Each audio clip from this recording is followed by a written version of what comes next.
de su propuesta de hipnosis, ¿no? Como estamos hablando de trabajar esto de los conceptos, hipnosis entiendo porque hay una persona que tiene esa capacidad para producir en otras personas una situación, ¿no? En este caso pasiva. Somos hipnotizados, estamos como que no somos conscientes, estamos alienados, ¿no? y hacemos caso al hipnotizador. Podría sugerirse otro concepto que es el de fascinación, ¿no? Fascinación en el cual activamente nosotros buscamos ese objeto, ese algo, ese objetivo, ¿no? Lo anhelamos. Entonces, fascinación, ¿qué idea les produce, ¿no? La segunda es acerca de buscar una relación con la naturaleza, volver a los orígenes, ¿no? A una relación armoniosa, ser humano con naturaleza, sintiéndose parte de ella, como lo ha manifestado, ¿no? Pero también, no sé si por falta de tiempo, ¿qué no ha mencionado? ¿Qué pasa con la relación entre seres humanos? También hay que replantearla, ¿no? En ese proceso, ¿no? De relación con la naturaleza. Y en este caso, pues, ya que se ha mencionado el ejemplo del hombre andino, de la civilización andina, bueno, civilización, es inevitable plantearlo así. Las relaciones de reciprocidad, por ejemplo, ¿no? De cooperación para el trabajo, y algo muy importante también, la solidaridad, ¿no? Que estamos viendo, por ejemplo, en sociedades como las europeas, los movimientos alternativos que tratan de construir propuestas chocan con esto, ¿no? ¿Por qué? Porque los mismos individuos han sido criados en una visión occidental, ¿no? Entonces, cuando tratan de hacer su propuesta, ellos mismos se ven en esa incapacidad para vertebrar propuestas. ¿Por qué? Por su propio individualismo, ¿no? Entonces hay algo ahí que no está funcionando, ¿no? Entonces yo quisiera sus reflexiones sobre esto que está planteando, ¿no? Así nos ayudamos un poquito.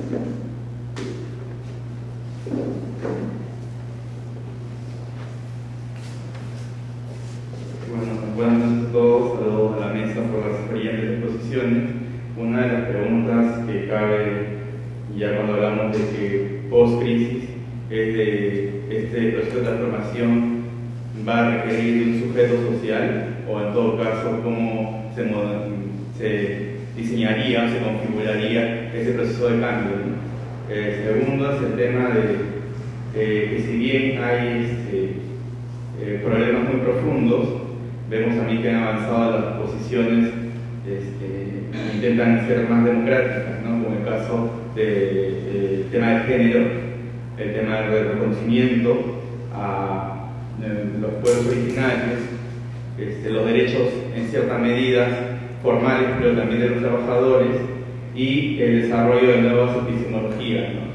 Pero todas estas usan los mismos mecanismos que ha permitido la institucionalidad occidental.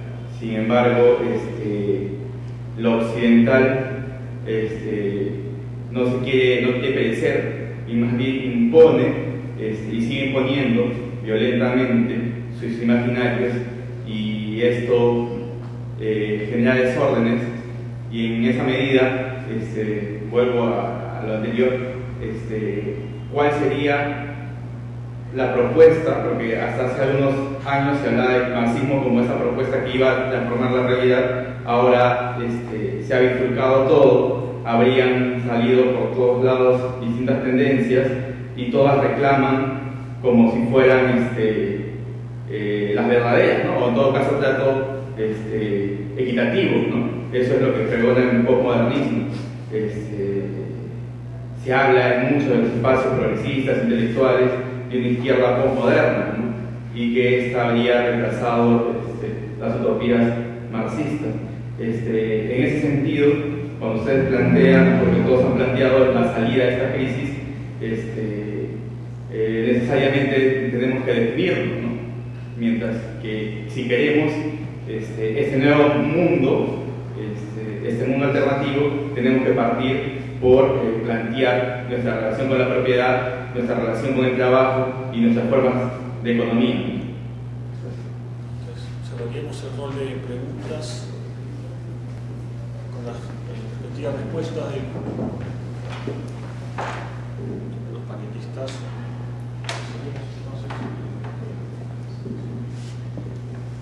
Bueno, yo estoy de acuerdo con algunos de los comentarios, solamente voy a incidir entonces en ellos. Sí, yo creo que hay ola, diríamos, de sensibilización hoy día, ¿no? Respecto a la naturaleza, respecto a los animales, respecto de la solidaridad entre la gente. No todo es malo, pues. Dentro de esta crisis hay gente que está tratando de recuperar eso, y eso, esos valores, digamos, ¿no? Y eso tampoco es nuevo. Si uno examina la historia del capitalismo, uno se va a encontrar con que el capitalismo no fue un fenómeno espontáneo. El capitalismo es resultado de una forma de vivir impuesta por el despojo a gente que vivía de otra manera y que además quiso vivir de otra manera y vivía de otra manera. ¿Quiénes eran esos? Desde los pueblos originarios de América, no hablo precisamente de las civilizaciones americanas como los aztecas o como los andinos, sino si nosotros examinamos a guaraníes, patagones, araucanos y a todos los cientos de pueblos distintos que habitaban la pradera norteamericana, nos encontramos con poblaciones libres que fueron subjugadas y aniquiladas en nombre de la civilización. Pero este no fue solamente un fenómeno americano, fue también un fenómeno europeo. El capitalismo europeo sembró la sangre en Europa antes de salir a las colonias. Y nos encontramos con todas las opciones distintas de vida, desde las comunidades cristianas hasta todo tipo de opciones religiosas que narran los historiadores medievalistas. Es todo el proceso que se abre aproximadamente desde las cruzadas y acaba sangrientamente en el siglo XVI con la Reforma Protestante. Entonces estamos hablando de 5 siglos de opciones distintas de vida, de comunidades que intentaron vivir de forma distinta o que vivieron de forma distinta, que fueron aniquiladas mediante la guerra. Entonces hoy día, cuando estamos hablando de esta sensibilización, es bueno que liguemos ese fenómeno que en este momento es un fenómeno de minorías con la historia que esto tiene y la gran cola histórica que también tenemos que recuperar. Y en lo que se refiere a la tecnología, que era la otra pregunta que se formuló, bueno, tampoco la tecnología es inocente. La tecnología ha acompañado el fenómeno capitalista y creo que efectivamente la tecnología ha hecho que un gran número de pobladores del planeta, yo diría casi la mayoría de la población del planeta, son poblaciones, como dice Ralph Dahrendorf, sobrantes, aquellos que ni siquiera sirven para trabajar, que están de más en esta forma de vida que hay hoy día en el planeta. Entonces, nos encontramos con este doble fenómeno, una cantidad cada vez mayor de gente que está de más, mientras simultáneamente encontramos una tecnología suicida, como aquí se ha mencionado, es decir, que marcha hacia la muerte del planeta. Este doble fenómeno creo que tiene que confrontarse con las otras fuerzas, y esto quisiera ligarlo con lo que preguntaba Marco acerca del sujeto social. ¿Podemos hablar de sujeto social hoy día? Yo creo que no, es imposible. No hay hoy día un sujeto social, pero yo diría que hay algunas fuerzas heterogéneas, dispersas, que surgen en el planeta con distintas racionalidades, Por ejemplo, los intelectuales críticos, los intelectuales que están cuestionando o estamos cuestionando la forma misma de ser del capitalismo, no solamente las manifestaciones del capitalismo, sino su núcleo dominante. Eso es algo. Y lo otro son las izquierdas mundiales y todas las redes que existen y que se mueven hoy día, que son redes cuestionadoras, que son movimientos planetarios.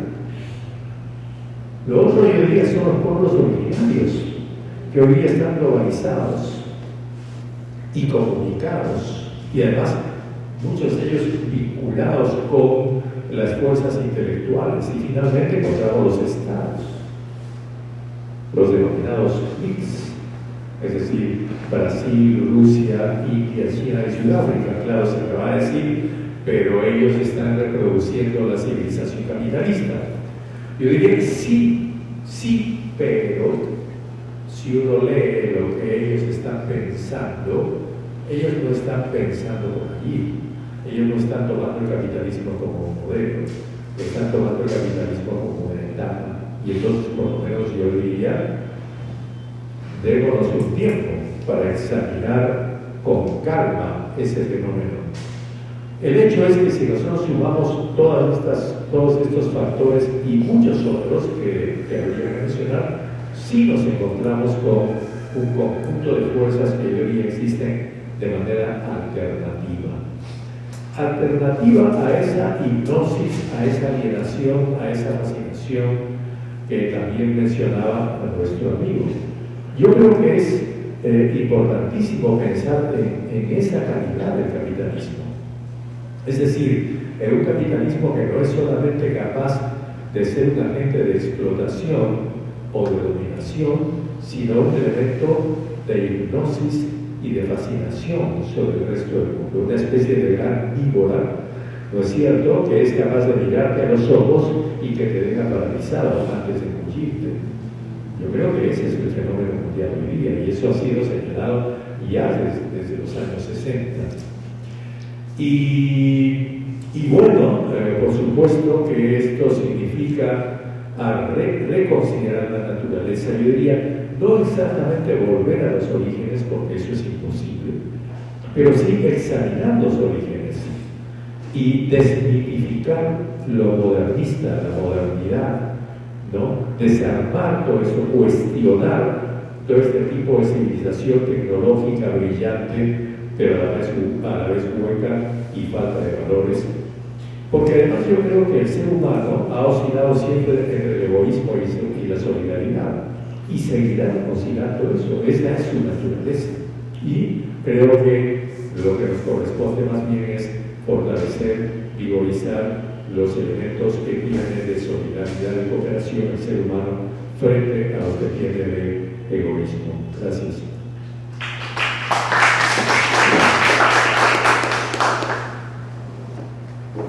Bien, aunque no hubo ninguna pregunta concreta dirigida a mí, hubo preguntas de intervención de ustedes dirigidas a todos nosotros. Tengo más bien unas preocupaciones como tratando de pasar de este estado de negatividad a pues hacer un ejercicio de recuperarnos a nosotros mismos. Y si estamos viviendo en una civilización que ciertamente va a tener una evolución, no sabemos cuándo acabará, pero si creemos que este sistema va a existir eternamente, ya nos fregamos.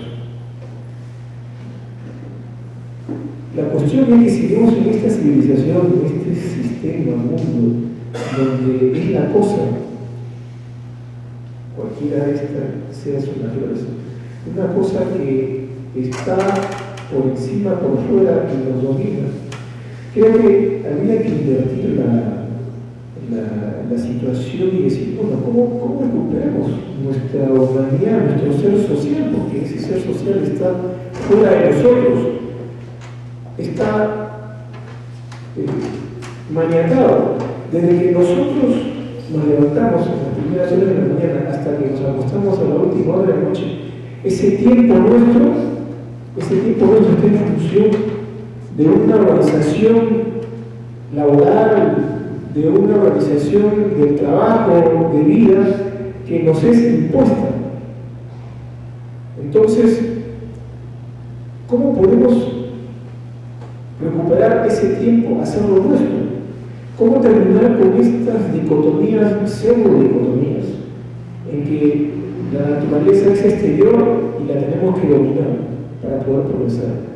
Tenemos que cambiar la mirada, cuestionándonos a nosotros mismos, nuestra manera de pensar y de ver nuestras propias relaciones y nuestra manera de enfocar el mundo, desde las cosas más simples, la relación con el agua, la relación con la vida, con los animales, con los seres que no por ser, digamos, vivir en el campo, en el aire, en la Amazonía, de ninguna manera son inferiores. Terminar con esa pseudo alternativa entre ser moderno o quedarse en la tradición que nos han impuesto realmente, ¿no? Que si no abordamos el desarrollo en términos de economía de mercado, pues somos obsoletos, somos retrógrados, somos, como dicen, de todo, ¿no es cierto? Eso es parte del mundo mítico que nos impone como verdad, incluso científica. Entonces creo que el problema va por recuperar nuestra humanidad, y ahora eso ciertamente pasa por una serie de cuestionamientos en que, para que tengan efectos en el tiempo, tenemos que salir de nuestro propio autoaislamiento, de nuestra propia, revalorarnos como individuos que somos, pero con una potencialidad de lo que es ser humano, que parece que lo hemos olvidado, y solamente nos enfocamos en una especie de mecanismo de relojería que nos dice que ya nos pone una agenda y que nos quita nuestra propia autonomía y nuestras propias aspiraciones de existencia.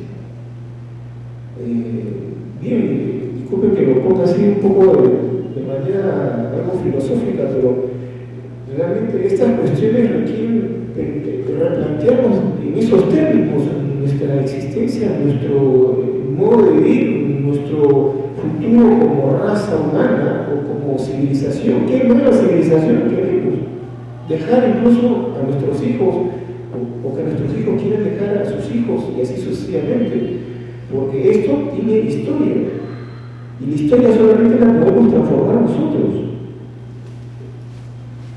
El crecimiento es un fetiche, un gran cuento, así como hay otros discursos también sobre los políticos que se presentan como salvadores de nuestras desgracias. Eso es continuar con un estado de cosas que nos permite, que nos aferra a una esclavitud alienada. Bien, lo dejo ahí. Muchas gracias.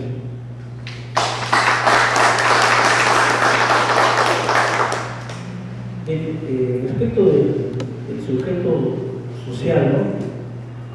Hay un sociólogo a nivel mundial que sostenía que más que la globalización, el fenómeno del siglo XXI era la liberación de la subjetividad de los seres, ¿no?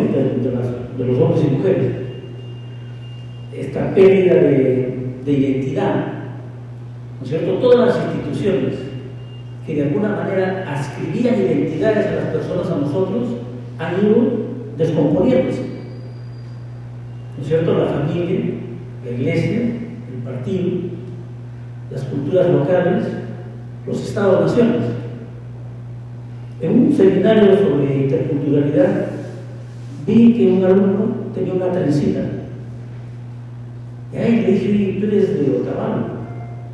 Sí, profesor, soy de Otavalo, ¿no? En Ecuador, ¿no? Tiene su manera de vestir y tiene sus pantalones blancos y su bolita. Y le dije: qué bien, en este seminario nos vas a contar cosas de otro. No, no, ya no estoy profesor en Ecuador. ¿Dónde estás? En el aire. ¿Dónde se queda el aire? Acá en el aeropuerto, ¿no? Hace poco salió por televisión porque fue el último pueblito que desalocaron para ampliar la pista de aterrizaje. ¿Ya? Entonces el aire es una ex hacienda, creo que perteneció a los Prados. La cuestión que ahí había descendientes de, como se dice ahora, afrodescendientes de negros, de luego japoneses. Después del terremoto y de la reforma agraria, los parceleros, los que trabajaban en una ola de ancashinos, y después de la guerra de los 80, hasta los 90, llegaron guantinos. Entonces, el aire, este alumno me invitó a pasar la fiesta en agosto al aire. Entonces, el otavanense lo que me dijo es eso: profesor, yo construyo mi identidad. Yo he elegido de cada cultura, de cada pueblo, he elegido lo que más me gusta. Por ejemplo, yo sé zapatear como negro. Me gusta mucho la comida china. Y bailo músicas también de los Andes, de años. Entonces, esta idea, ¿no?, de que hay una crisis de identidad y más bien el surgimiento de múltiples identidades, creo que ese es un tema central en el caso nuestro. Porque siempre se admite que el Perú es mega diverso, ¿no es cierto? Pero la mega diversidad también está en lo sociocultural, en la cultura. ¿No es cierto? Los incas con los mitimayas disruptaron, ¿no es cierto? Disruptaron una disrupción de todas las culturas para que luego personas como yo Mora hablasen de que el Perú es un archipiélago de culturas. ¿No es cierto? Creo que Toledo nos hablaba de las 1000 lenguas en el Perú, ¿no es cierto? Y ahora hay una especie de recuperación del tempo, por ejemplo, en Cajamarca, ¿no? Entonces creo que esta diversidad, ¿no?, esta mega diversidad cultural en el Perú, creo que es una de las cosas que nos diferencia frente a Ecuador y a Bolivia, ¿no? Y es en ese sentido que me permito, para terminar, recordar un vocablo que está ausente, pero creo que todos lo manejamos, que es el de localización. Porque mucho se habla de globalización, ¿no es cierto? Pero de localización, ministro de la Hacienda japonesa, Kikiba, 1992, creo, define localización como la revaloración de los territorios y de las culturas ancestrales. Y obviamente tenía que venir de Japón, ¿no es cierto?, que se había occidentalizado totalmente por el proceso de industrialización, pero sin embargo, patrones culturales como de la familia, etcétera, que han sido también traspuestos a las relaciones entre empresas, ¿no? Y la cultura japonesa, ¿no es cierto?, los patrones culturales básicos están ahí presentes. Entonces, esta revaloración de los territorios y culturas ancestrales, esto, en el caso peruano, por ejemplo, tiene consecuencias muy interesantes, que es casi la disolución entre lo urbano y lo rural. En la cuenca del Cañete, o otro testimonio, ¿no?, que ayer creo que fue recordado en la televisión, los chinos han invertido más de 30.000 millones en el Perú, y les llamaba profundamente la atención que ellos habían conversado con el Estado peruano para tener la concesión del territorio, pero no podían ocupar la mina. ¿No es cierto? Cosa que es inimaginable en China, ¿no? Si yo ya llevo un acuerdo con el Estado, ese acuerdo se cumple, mientras que aquí tenía que llegar y transar primero con los posesionarios de la tierra, y una vez que habían arreglado los convenios con los posesionarios de la tierra, tenían que enfrentarse a la comunidad, y la comunidad tenía que abrir una nueva negociación. Entonces, en el caso peruano, por ejemplo, el territorio está siendo redefinido. Hay la propiedad, ¿no es cierto?, como Estado-Nación, la detenta el Estado y la concede, la concesión. Pero eso no significa que ya tiene el camino libre para implantarse en el territorio. Tiene que estar la comunidad, y la comunidad no interviene al principio, deja que los posicionarios primero valoricen el terreno. Hay una diferencia entonces entre territorio, tierra y terreno. La tierra la tienen los posicionarios concesionarios. Entonces la empresa transa con los concesionarios. Y ahí vienen los residentes de Lima. Por eso todos los migrantes, ¿no es cierto?, no son ya, son residentes en Lima, ¿no?, pero son comuneros a su vez. Están y no están ahí, entonces las empresas se rompen la cabeza. ¿Cómo es posible que una asamblea comunal se desbarata luego de que los hijos, los residentes en Lima o en Cañete, ¿no?, o en cualquier ciudad cercana a la zona, suban y desbaraten los acuerdos, ¿no? Entonces después viene ya la comunidad y transa con el valor de la tierra. Entonces, en ese sentido creo que el fenómeno, ¿no es cierto?, después de la colonia es esta ocupación del territorio por las empresas mineras, un desbaratamiento de todo el patrón de control vertical de los pisos ecológicos y por lo tanto la fragmentación del territorio. Y esa fragmentación origina, ¿no?, movimientos locales de resistencia y que tienen componentes culturales muy fuertes, ¿no? Es muy diferente el movimiento de los muquehuanos, ¿no?, de la parte alta del Mariscal Nieto, de donde era Horacio Zelaya, por ejemplo, ¿no?, los de Carumbos, ¿no?, puro carumbeño, nada de peruano, puro carumbeño. O lo que pasa en Arequipa ahora, ¿no?, 25% de las antes arequipeños, 75% de puneños. ¿No es cierto? Yo he visto historiadores recuerdo a los arequipeños, simplemente los animales están recuperando un territorio que le correspondió al reino de los Lupajas antes de la llegada de los españoles. O los yauchinos que ocupan, haciendo competencia a los de Asia en San Vicente de Cañete. ¿No es cierto? Entonces hay todo un renacimiento de culturas locales. Les voy a robar un minuto más. Yo soy huancaíno y estuve en Huancay hace 2 meses. Yo fui profesor del año 68 por ahí y mis alumnos me invitaron a una tertulia, me sacaron una revista y, como dicen, me cuadraron, ¿no?, cuando yo les digo con los chicos que ya son profesores, ¿no?, me dijo: profesor, ¿usted es huanca o huancaíno? Yo le dije: yo soy huancaíno, nosotros somos huancas. Entonces empieza a haber este cambio muy interesante de diferenciar entre huanca y huancaíno. ¿Quiénes son los huancaínos? Los huancaínos fueron la antigua clase media que tenía los comercios centrales o los pudientes de Huancayo, los Mubarak, Cozumba, Infantas, Ucurelo, pero que una vez que acumularon dinero se vinieron a Lima y dejaron esos puestos, ¿no?, vacíos. ¿Y quiénes han ocupado esto? Nuestros paisanos chupaquinos, los de Pucará, los de Sicaya, los de Chupaca, ¿no?, los de San Jerónimo. Esa es la nueva burguesía emergente en Huancayo. Entonces ellos se consideran huancas y eso significa que empieza a llenarse Huancayo de símbolos de la cultura huanca. El alcalde del Tambo inaugura, no sé, cada mes una persona y pone un ícono que viene de la cultura huanca. Entonces esto empieza a ser parte de la vida cotidiana, ¿no?, en Lima, en el Cono Norte, en Lima Norte. Vamos a ver cómo hay todo un movimiento de revaloración de las huacas.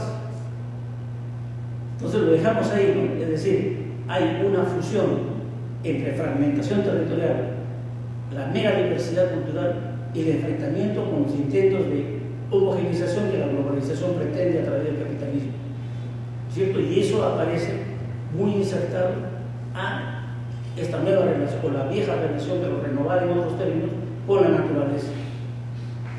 Los conservacionistas, las señoras conservacionistas de Arauz, hoy día son visitados por la tecnología de punta que empieza a trabajar la cuestión genética, porque los campesinos conservacionistas en el Perú hoy día están en la tecnología de punta por el manejo, ¿no es cierto?, de las semillas de 320 variedades de papas en Arauz. Ahí lo dejo.